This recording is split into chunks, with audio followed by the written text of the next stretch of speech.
మానవ క్రూరత్వానికి పరాకాష్ఠగా నిలిచే ఒక భయంకరమైన సంఘటన సోషల్ మీడియాను షేక్ చేస్తోంది. ఫారో దీవుల తీరంలో ఫారో దీవుల్లో ఒకే రోజు 700కు పైగా పైలట్ వేల్స్, డాల్ఫిన్లను అత్యంత దారుణంగా వేటాడి చంపేశారు. ఈ ఘటనతో సముద్ర తీర జలాలు రక్తసిక్తమయ్యాయి. ఈ ప్రాంతంలో ఇదొక సంప్రదాయ వేట.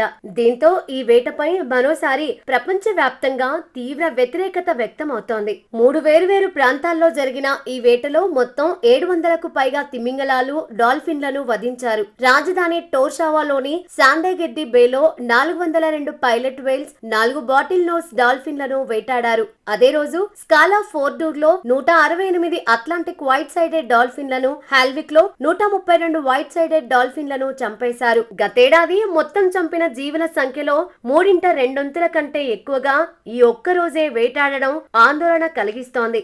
దీంతో నార్త్ అట్లాంటిక్ సముద్రంలోని ఫారో దీవుల్లో శతాబ్దాలుగా వస్తున్న ఈ సంప్రదాయ వేటను నిషేధించాలనే డిమాండ్లు వినిపిస్తున్నాయి.